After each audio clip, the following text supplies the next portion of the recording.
Yeah, look, so welcome to our second year of the Mooven Road to Summer Success webinar. Look, following in similar footsteps to last year, we'll be looking at the sort of general trends facing the industry and how some of the big changes in tourism will be impacting us. We'll then be looking into some of the robust strategies being employed and then showcasing sort of the easy ways that we can get assurance and reduce fear in deliveries of this over this coming period of 3, 4, 5 months. But firstly, a bit of a understanding of who we are. I'm Matej. I'm the Customer Success Manager here at Mooven. A lot of the names I see down the list, I'm already very familiar with you all, and hopefully I'm familiar to you too. We also have joining us here Misha, our CEO at Mooven. Jim Appleby there as well, the COO of the HIWAY group, and Oliver Fradley from Downer as the Auckland North Maintenance Manager. For those of us who don't really know who Mooven are, just a quick intro for us as well.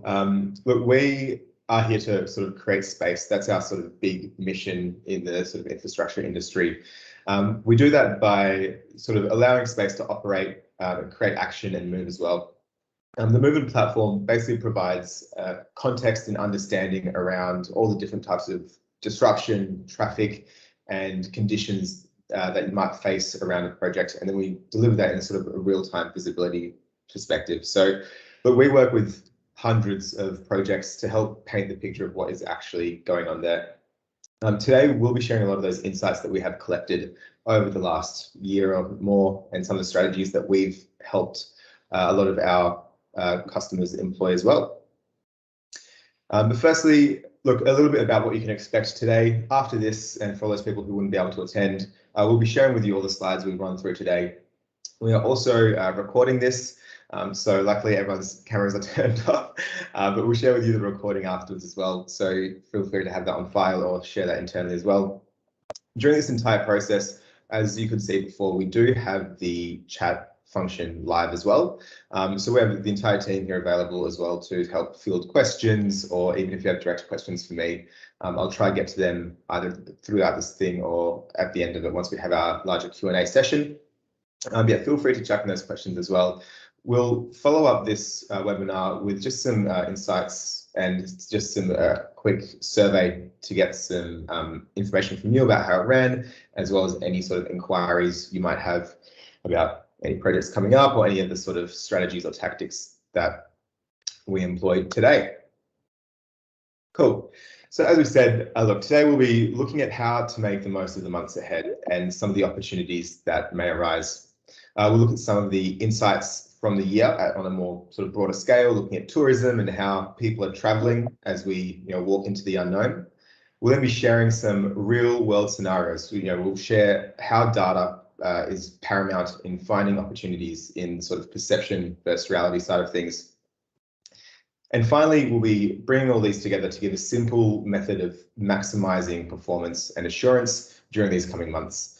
Look, this will give us a really strong foundation to hear from our speakers, many of you who have probably been in the industry longer than I've been alive, so have a lot more to talk about it than I do, but they'll be discussing some of the key issues currently being faced in the industry and some of the big concerns that we're looking at moving out of lockdown. As we said, following that, we'll be jumping into a Q&A, but also there's that QR code. If you guys have your phone on the handy, I know that I'm QR coding everywhere I go, so I can quickly take a snap there. Otherwise, again, as we mentioned, it'll be in the slides available. So without further ado, let's get moving. Cool. So first off, look, I think we can all agree it's been a difficult year this year with many restrictions and issues cutting into our jobs, which is why we're here today, really, is to try to figure out how to make the most of this summer. This process begins at step one, trying to gain an understanding of the current situation, the opportunity, and the potential conditions ahead. Once we've established how to find these opportunities, our next task is really to start capitalizing on them. I mentioned the sort of capitalizing their mutual benefits. A lot of that will make a lot more sense once we look into a bit further, but really just making sure that over the coming months, our needs are clear and defined and benefit all the parties that are involved.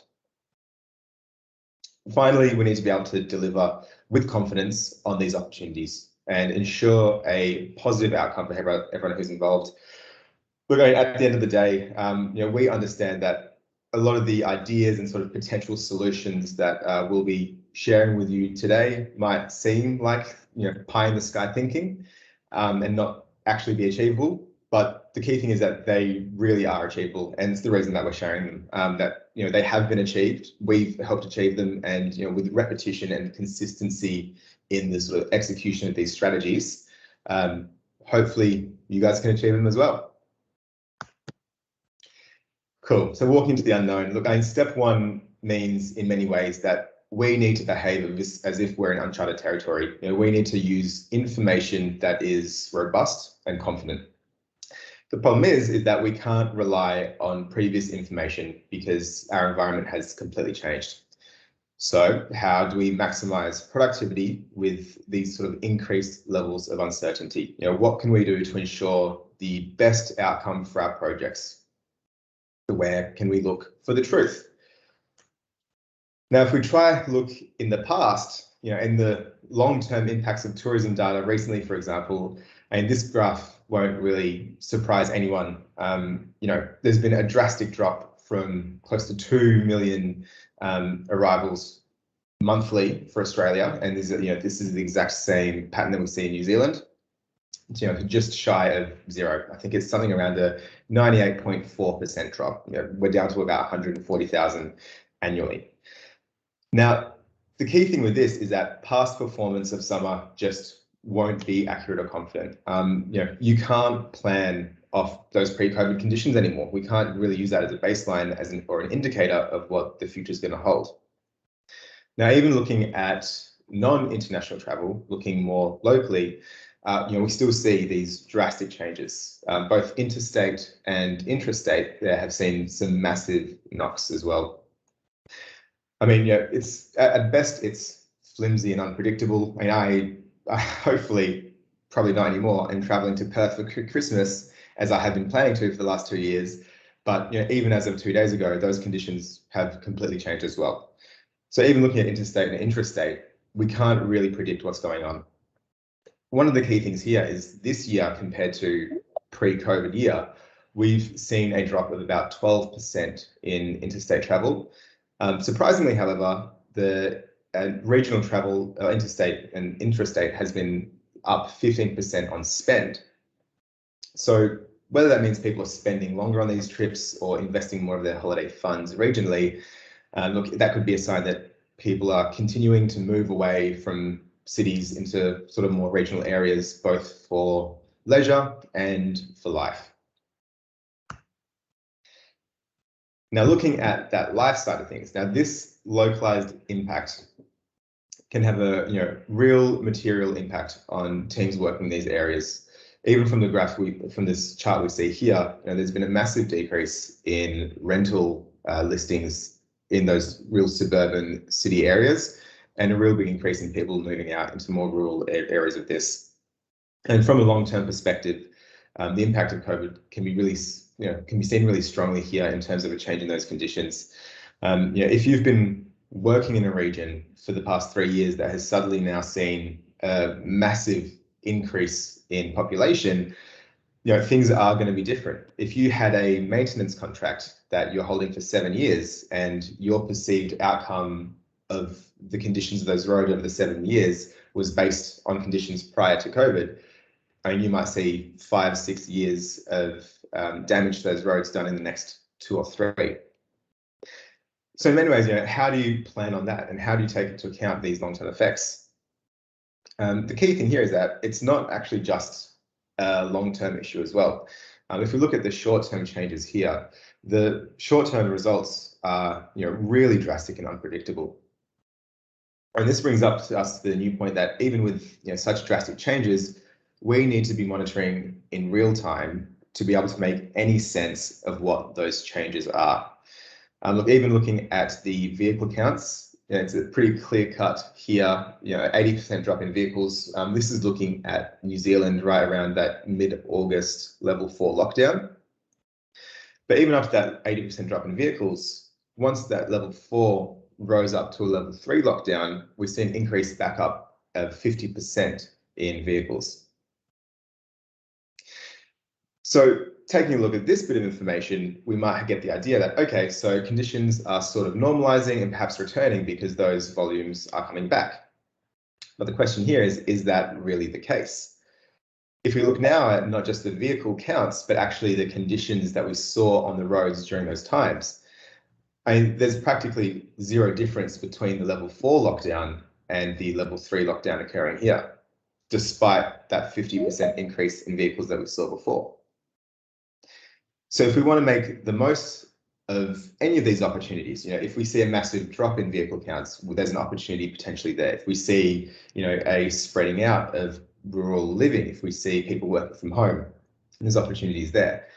We need accurate and timely data to understand the true situation that we're seeing. So, for example, if someone is given just the insight of count here and is wanting to use that as a base of information to make a conclusion on the opening up of an opportunity, they're not getting a true picture of the conditions ahead and are potentially losing out on a massive situation here where actually, even if the traffic is increased, there's really no impact on the delay. So why do we care? Why is that important to us? The key first point here was that past conditions aren't sufficient for planning. Future conditions, as we know, are completely unpredictable. Even last Thursday, the conditions in Australia of what December looks like were completely different. And current conditions are rapidly changing, from lockdown to lockdown level 4 to level 3 to people opening up. We can't predict anything that's going on. So how can we make this summer work for us? How can we predict the future? Well, unfortunately, we're not in the game of making predictions on the future in the best of times, let alone within the confounds of the uncertainty of today. As Abraham Lincoln, a good friend of ours, once said, the only way to predict the future is to create it. So let's try our best at doing just that. From here, what we wanted to do, I wanted to share with you a couple of scenarios where the perception of conditions were far different from those that were actually seen. Time and time again, predictions of real world conditions can cost you the exact opportunity you're looking to make the most of, because you can understand perceptions are potentially far different from the reality that is actually seen.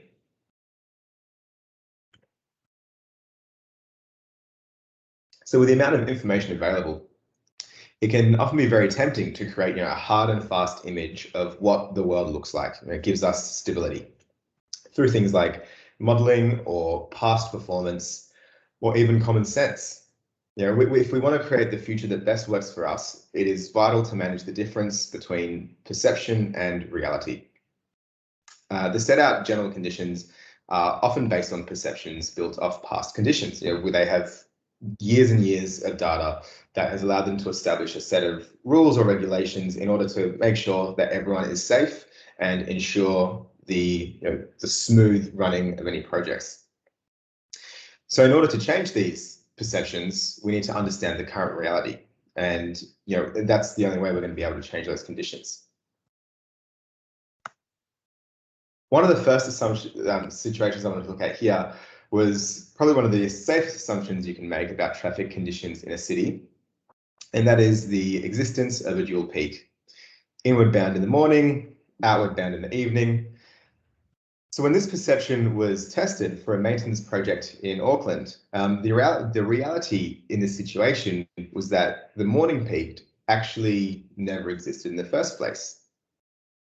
So this obviously opened up a massive opportunity where, within the confounds of the project, one of the specific things that were limitations weren't actually existent. So we now have evidence for a viable request to create a really beneficial situation where the perceived fear of a massive impact on the community was non-existent really in the morning, because there was not that peak. And then because we'd be able to monitor in real time, you'd have that ability then to respond and be agile and adapt to situations as they change. So with the restriction variance being granted, they turned their 15-day project into 6 days, which is obviously a huge win for the contractors, as well as a huge win for the public, because those negative conditions were there for close to 1/3 of the actual time as they were before. Look, the key thing with this one is that those conditions were able to be changed because of that collection of real current evidence, as well as providing assurance for those people involved in every stage of that project. Now, in this scenario, we were used to understand what the speed running through a site was. With this project, they had put in some speed restrictions in order to ensure safety for the public, as well as mainly for those road workers. We all know of the recent sad stories out of Queensland in regards to some of the traffic managers there. And the perception here was that they assessed the site at the beginning of the speed reductions. They saw that the speed dropped below that 45 k's, and they thought, awesome, cool, we can get working and we can carry on throughout the night.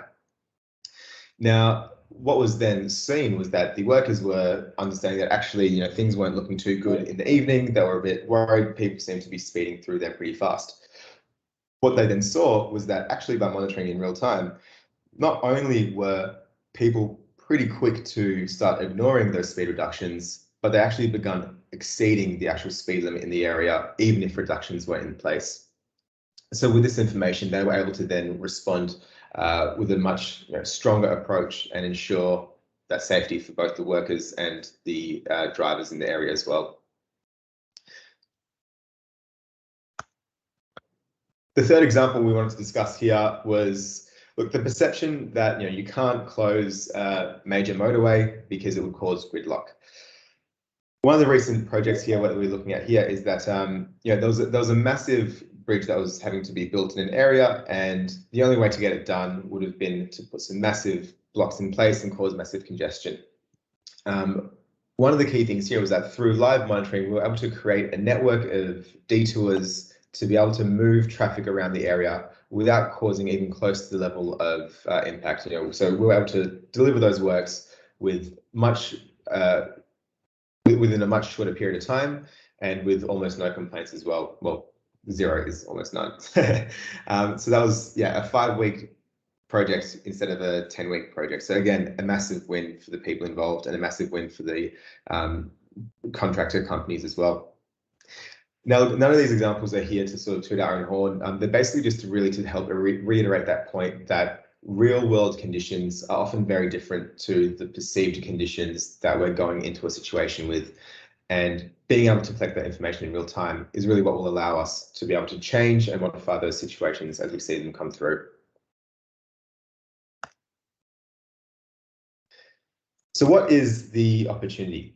Look, the issue at hand is that fear of complaints or issues on the network, combined with limited access to current information, results in wasted opportunities. Now, this can be overcome by considering how to align sort of activity with actual conditions, and then support this position with data that's collected in real time or while the project is going on. This not only sort of helps unlock a lot of opportunities for the road users and sort of asset owners and the governments as well involved, but also massive opportunities for efficiency in delivering a project.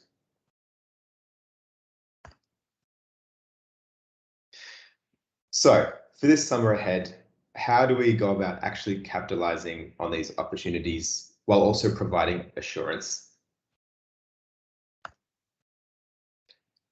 At Mooven, what we've done, we've created a bit of a sort of 5-step model. This is based on sort of the approach that we've been running with a lot of our customers as well, but also the approach that they've brought into it and sort of developed themselves with some of the information that we've been providing them. So look, we believe that the sort of big 5 steps will help maximize the opportunity for success here. The first one there is obviously finding and understanding the room for variation. This is obviously about creating space, obviously that big pillar of Mooven, and about finding the spaces in a really complex project that give room for improvement, room for focus and that room for adjustment, whether that's looking at, expanding working hours, or whether that's looking at alternative paths that drivers can take, or whether it's looking at just employing methods that give much more communication between all the parties so that everyone can be assured of the safety that's going on. That second point there is really all about exactly that gaining mutual benefit. The strategy really does only become as strong as the outcomes for everyone involved. We then obviously want to maintain maximize that safety level, as well as build trust. One of the key things and key benefits that is really moving into the industry now is that big use of sort of current and real data to understand what's really going on and being able to be transparent with that. I think it's been a massive change in the way people are working now, where we're not using information that's been collected over the last month and getting that information in a CSV document a month later so that we can then assess it and take actions on things that we should have taken actions on 4 weeks prior. We're able to respond and react to things as they are happening, whether that's 15 minutes, 5 minutes after they happened, or within the day. Having that level of information really expands on the opportunity ahead. But the key thing that backs up this whole thing is that ability to continuously monitor and adapt in real time. That's what makes this entire process possible, by having sufficient and accurate information available to you. Here we see, in terms of the planning variation, the 2 parts to planning are all about understanding your restrictions. So understanding what those current fences are, what are the confines in which you can currently work. And then expecting the unexpected as well. So even within these confines, even if we were to expand our opportunity, what are still the situations that can occur? Sorry. And look, as we highlighted today, it's all about creating that win-win scenario for everyone involved, where the public, the asset owners, the contractors, and everyone involved really gains a benefit, and using that data to help back up and help be as transparent as possible. We then want to use that information to really drive that safety and communication. Look, with all of these increased changes, and you'll hear from the experts soon about this, but with all these increased changes, there comes a really huge increased risk, especially as people start traveling longer distances, start traveling for the sake of traveling and going to areas they haven't been to. We're going to see a lot of scenarios where people are going to be putting themselves in danger or not knowing what the roads are that they're on. But primarily, we want to make sure that we don't get caught out, especially when looking at some of the delay metrics or things like this, where we want to control an environment. We really want to make sure that we can establish the KPIs on which we hold ourselves, as well as the KPIs in which we can report to as well. One of the key things there is that real-time information as well allows us to nudge the public, provide transparency of the conditions and allow the movement of people that benefits them and us. Putting this all together, it means that we can sort of try remove fear from the equation of what's going on. We want to be able to be open and consistent with that information, and as long as all the information is coming through accurately and with a reasonable time, then everyone can be really comfortable and confident that the changes implemented or the adjustments requested are fulfilling their requirements and not causing any additional impact. And in that scenario where there is additional impact, we know that it can be responded to in a really rapid case. That all these opportunities have that underlying support mechanism of continuously monitoring and adapting as conditions change. To gain confidence and reduce fear, we need to be really adaptable to the scenario. To protect your strategy, as we mentioned before, you need to have really clearly defined metrics and KPIs and transparency of whether or not you're meeting them. And I think that's an important element there, is that it's up to us as the people who are requesting the change to have the onus of proof on our shoulders that if something does go wrong, we're the ones telling them that it's gone wrong. We want to be on the front foot here and be sure that if something does go wrong, we're telling them, as opposed to we're getting a complaint from the public, because that means that we can then respond and maintain those conditions that we want and protect that strategy that we've spent so much time trying to implement by monitoring real data prior to the works and then during the works as well. the key point there as well is that, look, we need to have a predefined mitigation strategy. For every 10 minutes it takes you to identify an issue, it's roughly 30 minutes it takes to resolve. So if an issue starts occurring and you start seeing traffic bank up, if you're responding to that queuing scenario 20 minutes after it's happened, it might even take up to an hour to help resolve that issue and actually flush that through and get your working conditions back to the way they were in order to maximize safety in production.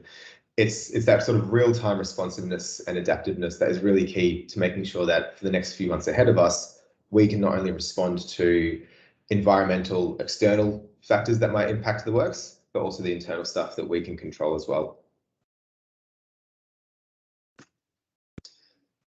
So look, this will wrap up my bit here, but look, bring these ideas together. The big takeaway here is that you need to start today to stay ahead. It's in everyone's best interest to have a safe and successful summer, but successful can mean many things. And to maximize that success, you need to be prepared and have strong knowledge of the opportunities that may present themselves in, whatever factor that was that we talked about before, whether it's, expanded opportunities or easing of restrictions or whatever it may be. Look, at the end of the day, if you make it as easy as possible for everyone to know what's going on, including the public, then that's a much easier scenario for everyone involved in the project, and you can provide assurance and confidence in what's going on. By doing so, I mean, you'll have an easy time in reducing fear and the potential of shifting the outcomes to gain more benefit and mitigating and reducing that potential risk of negative outcomes. Look, that's a bit of a sort of background summary of what we're talking about today, a bit of the sort of core information and some of the big things that we've been implementing here at Mooven over the coming months and for the last year with all these really wild times going on. But now I'm sure there's probably plenty of questions that have come up through this, even through sort of the execution strategies and so on. I haven't really been looking at the chat. I've been too busy just tunneling into the presentation. But what we'll do next is we might start looking at some of the questions that we've prepared a couple for the experts here today, and we'll sort of hand over the mic to them. I will actually probably bring up a little tool here that we can use for you guys to chuck up some questions. If this works, I'll start new. Like magic, cool. So if you click on that link or copy that link in, you'll be able to ask specific questions and everyone can sort of share information on that. I'm not sure if that will work, trying new stuff every day, but otherwise in the chat for Microsoft Teams, you can obviously list out the questions there as well. Cool, so for the first question and passing over the microphone, I just wanted to hand it over to Oliver, I think, who'll be able to talk best to the question that we've presented here. So, moving out of the current situations, what are the perceptions that are holding us back as an industry, and how can we address these concerns? I think the main perception around managing the flow of traffic is to always err on the side of caution.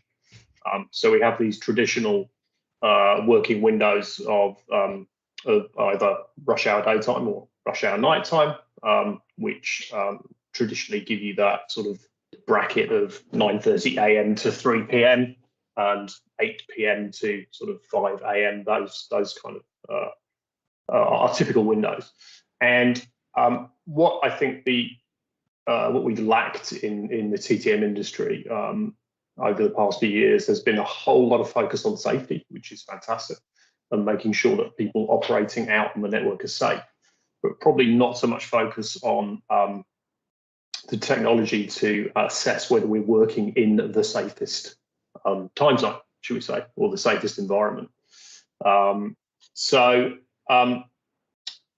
the way that we've worked through this and tried to work with our clients to change these perceptions is by providing proof. And proof ultimately provides certainty of delivery. And it's one of those areas where a general consideration can be from clients that as a contractor, if you're pushing for larger working windows, it's predominantly for the contractor's benefit. To save money, get things done quicker, etc., etc. It's much wider than that. It's really about smart resource utilization. I would imagine in Australia, you guys are in the same sort of situation that we are in New Zealand. We have a finite resource that operates in this industry. We do not have pools of highly skilled people waiting to be employed.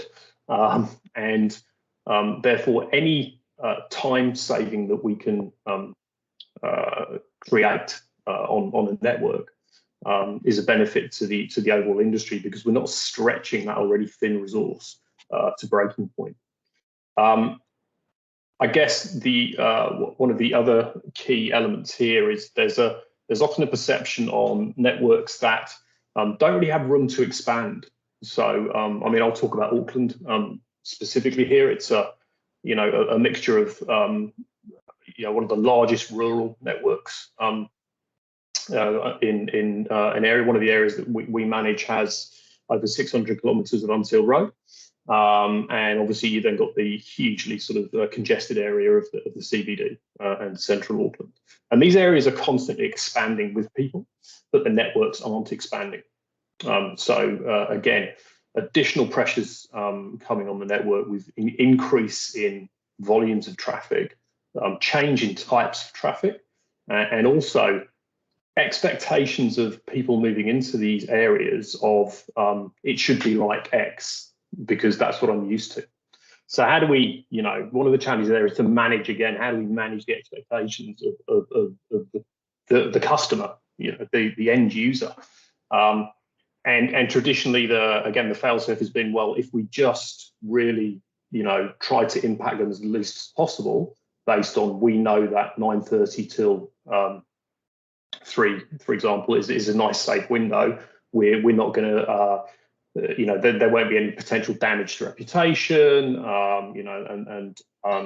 there won't create this kind of this perceived sort of wall of criticism that comes from the public. So the way you tackle that, or the way that we've tackled it, is to say, let's actually, number one, get some proper evidence up front, rather than the traditional tube across the road counting cars, because that's only really giving you that kind of snapshot over a period. Whereas, and I think, as you said earlier, Matej, it's you're then dealing with stuff that's in the past, and it's not really giving you the best planning tool. So, number one, evidential proof up front, to say this is why we believe that we can plan and deliver this work more efficiently. Number two, then, the very fact that we can set the KPIs up for the job and monitor and measure those live. If it all looks like it's going to collapse like a pack of cards, we can make those changes there and then, and actually make those adjustments and adapt to any changes that are happening on the network. I guess what this does is number one, it gives confidence to the client that we've got the end user's best intentions. Number two, from a public transport point of view, again, when you've got a fairly congested network anyway, public transport is absolutely key. To get those guys on board is absolutely critical, because they're definitely people that you can't really be holding up. So to be able to demonstrate to them that we can react and change things on a site is absolutely key. So maybe in the past the PT guys have been left out of the loop a little bit and have become the sort of poor man's the end of the queue, shall we say? And I think that's driven us to traditional ways of delivering, again, off peak, late at night, etc., etc. I think also there's not been always a transparent, around being transparent about the actual benefits, to not just that you're minimizing your network occupancy, your smarter use of the limited resource, but it does have just from an engineering point of view, it has a quality benefit as well.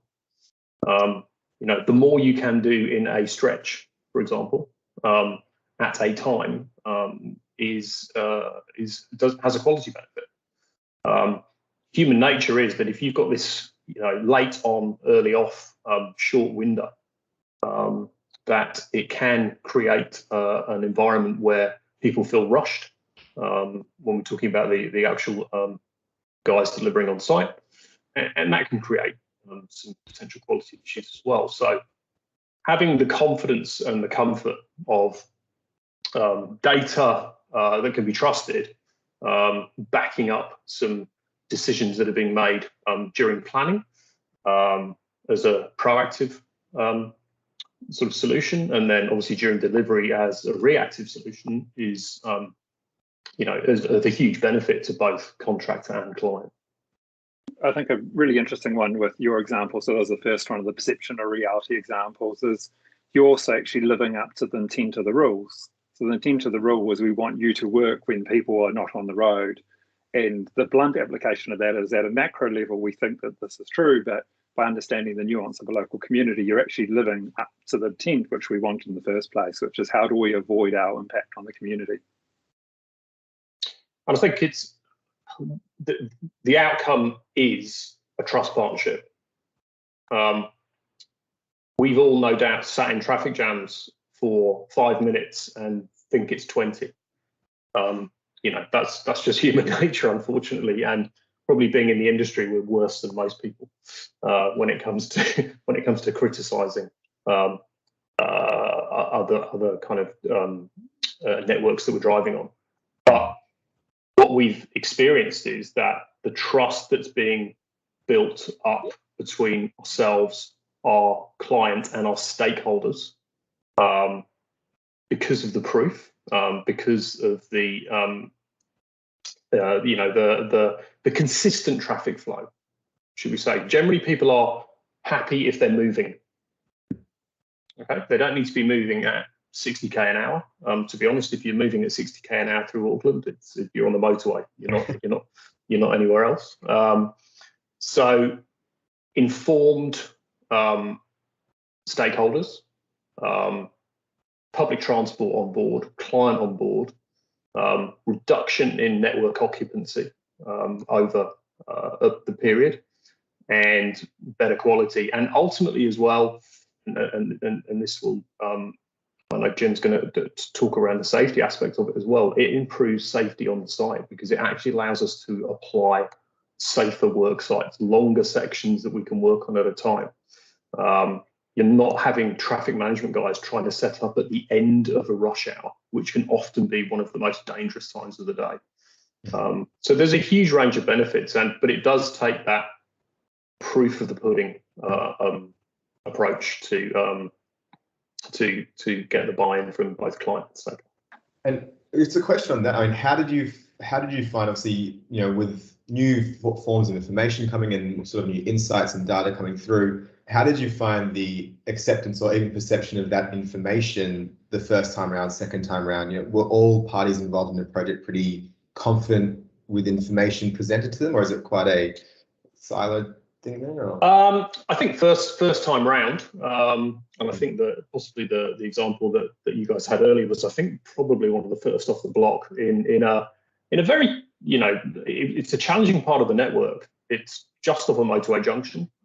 It's a section of network that has light industrial, heavy industrial at one end, and then a more sort of traditional residential section at the other. So it's managing the. I think you talked about the fear factor earlier on of, if we shut this road or put some positive traffic management on this road at 7 a.m. in the morning, what if something happens on the motorway? What if there's a stream of deliveries coming in for one of the industrial units? What if it holds up people getting to school, so on and so forth? So again, I think traditionally they're the things that have put blockers up for people wanting to take a different approach. It was a case of saying, look, trust us, trust our partners in this. And again, if it all turns upside down, we'll just dismantle it. And the worst case scenario is we'll have a bit of disruption on day one. But with the data that we provided, and again, it wasn't just a week's worth of data, it was a few weeks worth of data to show there was consistency in the monitoring of the actual traffic flows and peaks. They were really willing to give it a go. And I think every successful one that we do just reinforces the fact that the data can be trusted. And again, the outcomes are then recognised. Perfect. Thanks very much, Oliver. I think that tail ends quite well into our follow-up question with Jim as well, jumping into the fray here around the safety considerations that we see coming out of lockdown. Good day, everybody. Me and Oliver look like we just don't quite sound alike. But I agree with everything he said, and thanks for leading it into the safety aspect. As everybody knows, there's a huge focus on road worker safety and road safety. And I think as we come out of COVID, we've just got so many more new curveballs to deal with. We thought we had a solid line of sight on what was going on. The data we were pulling certainly didn't give us the answers we wanted. What it did tell us is that our perception that it was risky was actually even worse than we thought. But of course, one thing I can tell you is data is the source of all truths. It's certainly better than an educated estimate, and it's an awful lot better than an educated guess, which, to be frank, is some of the places that have been played in the past. As we come out of lockdown, as we come out of COVID, and I know there's people from different jurisdictions, I think what we can expect to see is erratic driver behaviour because the systems haven't been re-established to what they were, and judging by the data you presented earlier, they aren't going to be for some time. So that brings an increased risk in itself that the old systems, no matter how well they worked, are not going to be re-established.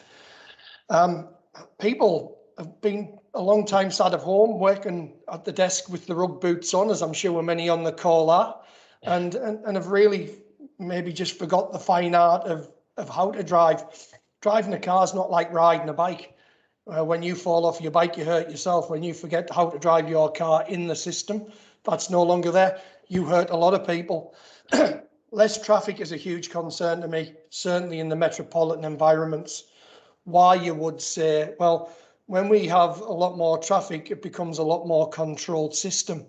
It actually can help self-regulate. If you have 5 people who want to follow the rules in a traffic jam, those 5 dictate traffic speed. Unfortunately, when you have 3 people, a kilometre apart, they dictate themselves. And it relates really back to the graph you showed earlier about the compliance with the traffic speed at the start of the shift, and then it gradually deteriorates on the site you're shown. Unfortunately, the bigger the gap, the more opportunity for that deterioration, and the risk profile again changes. We've got a lot of stressed people out there, a lot of people who haven't really enjoyed the last 6 months of life, and a higher rate of anxiety, a higher rate of stress tends to manifest itself in more erratic behaviour.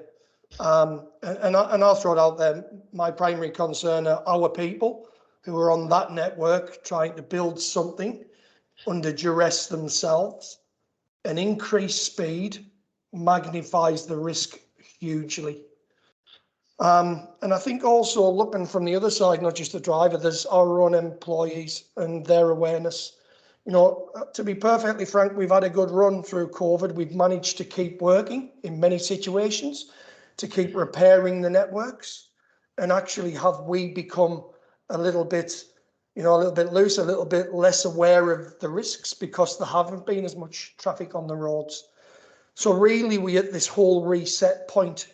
And I actually genuinely believe this, that, real-time data will help us reassess the risks we are facing.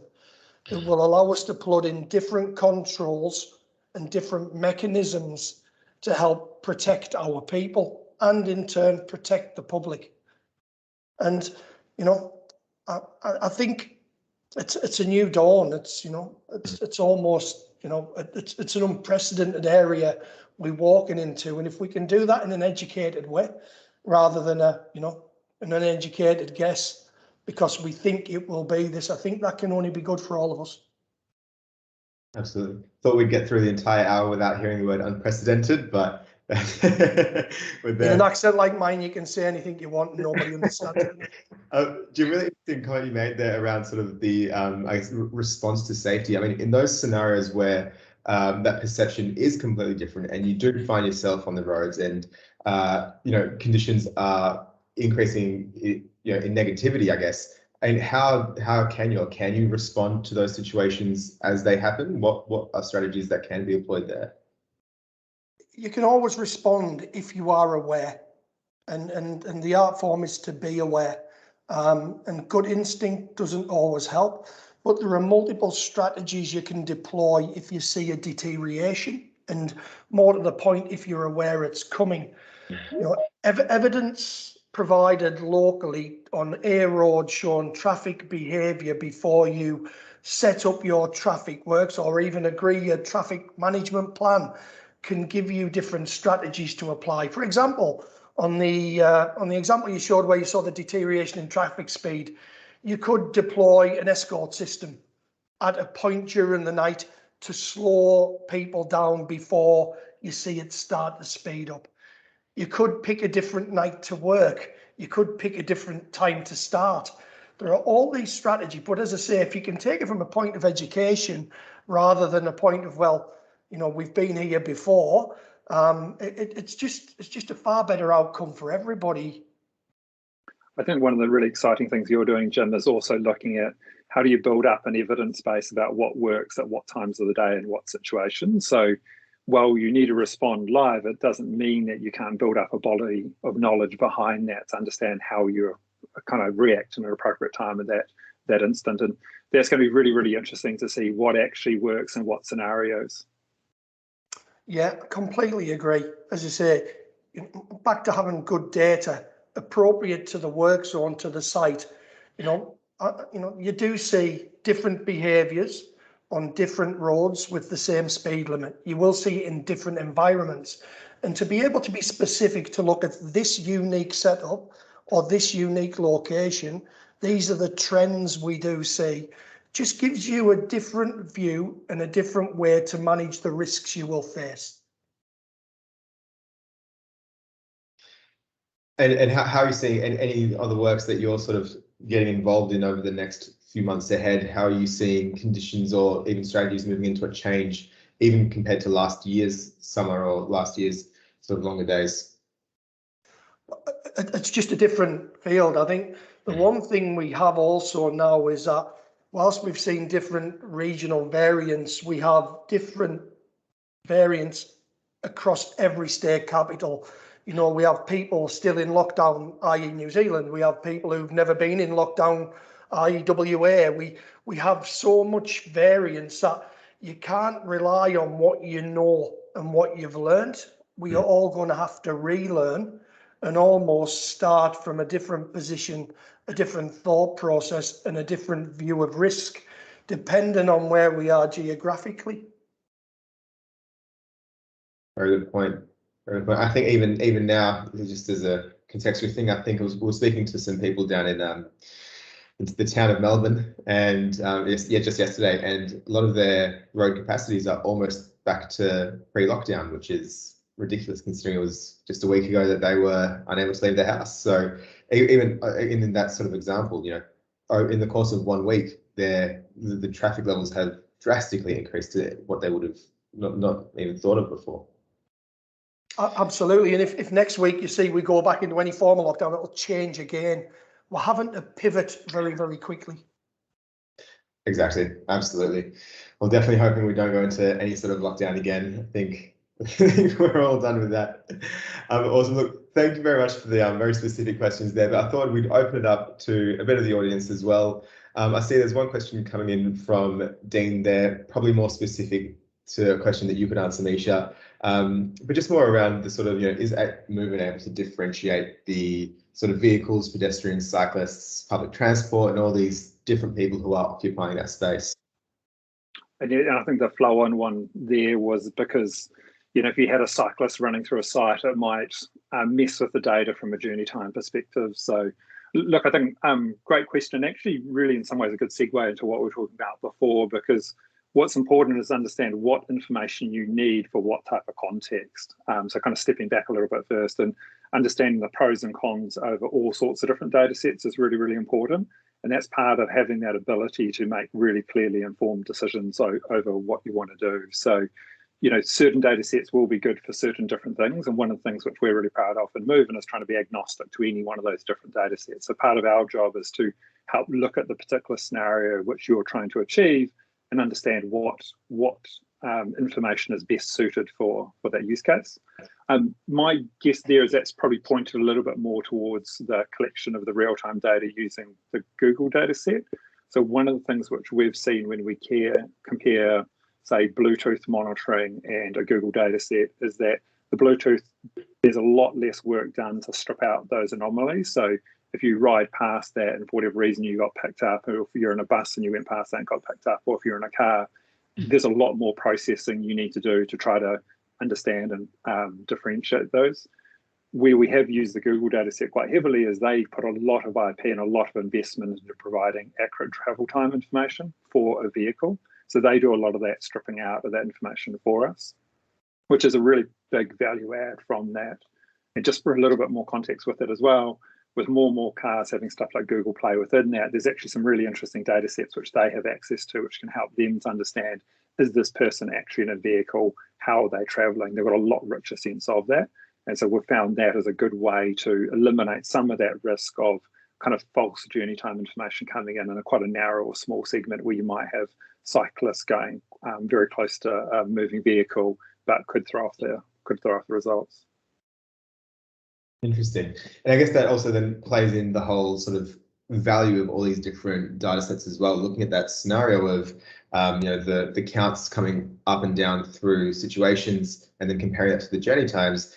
I mean, if you're not quite even at that capacity level of a road, is there a much greater opportunity, or are you pretty much more free to do what you want? Yeah, well, I think probably one of the ones here I'd kind of think of as going, how do you identify the opportunity in a light enough way? So how do you understand where you should focus is the kind of first part of the question.